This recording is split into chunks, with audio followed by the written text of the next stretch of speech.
Okay guys, so I'm going to do a quick update. I need to show you guys the changes I made to the deck. So here's the leaderboard. I'm ranked 4 in North America right now. It's pretty decent, like kind of happy about that. Like this is a good record and all, but I can tell you for a fact that I threw a couple games. Like it could have, like I could have gotten a lot less losses if I didn't throw. Like I'm not going to talk about it that much, but you guys know what I'm saying. But anyway, let me show you guys what I did. So maybe help you guys get to Grandmaster yourself if you want to play some monsters. Let me separate this out as I usually do. Okay. So if you've watched my first video on the update when I reached Grandmaster, I really like where this deck is in the meta right now. I think Consume is a very strong deck. I like it a lot for the monster faction. So the changes though, what's the developments that have happened is that people have, including myself, like when I recorded that little series earlier, I also talked about it with Nilfgaard. People have identified that the Nilfgaard Spy deck is probably just the best deck in the game right now. It's just so strong, right? So I had to adapt the list that I originally posted since last week.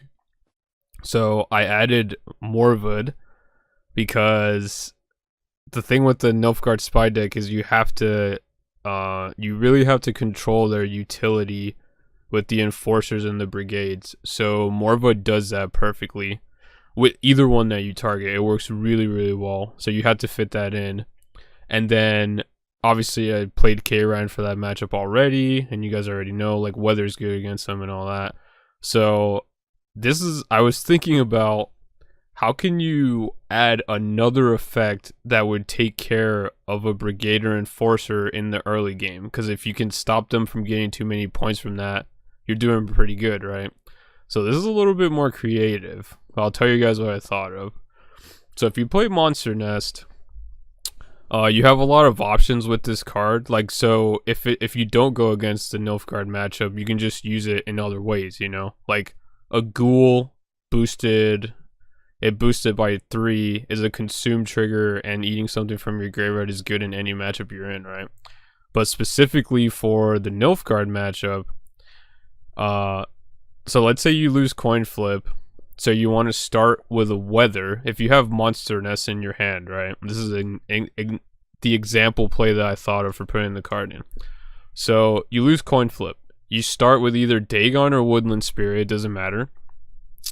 They play a Brigader Enforcer outside of the weather, of course, and then you can Monster Nest for a Drowner and then move the unit into your weather that you place on the board, and it'll kill it because it deals 4 and then the weather deals an extra 2.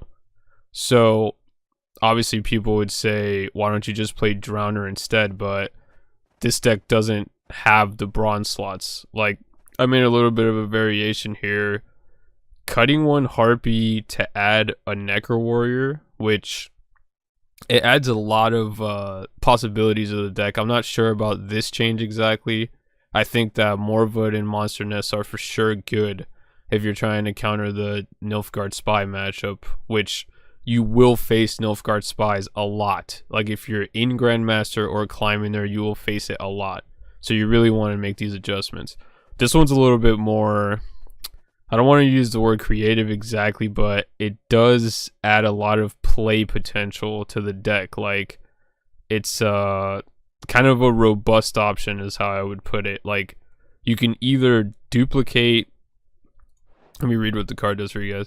Choose a bronze ally and create 2 base copies of it on the bottom of your deck, right? So it's a really cool card. So you either have the option of making more Neckers, which is really cool, or since you cut a Harpy, if you want that extra tempo boost later, if you want to renew a Woodland Spirit or something, you know, that adds a lot to it too, making 2 more Harpies. So that's actually, I think this might be correct. I'm not 100%, but I think it's good. So this is this is the current version that I would recommend given this meta right now, where people know that Nilfgaard Spies is likely the best deck. So you have two options. Either you make a Nilfgaard spy deck that can do well in the mirror, or you can play another faction that you're comfortable with, but adjust for the best deck in the format. So this is my suggestion for monsters. I really like the consume deck, so I adjusted it this way.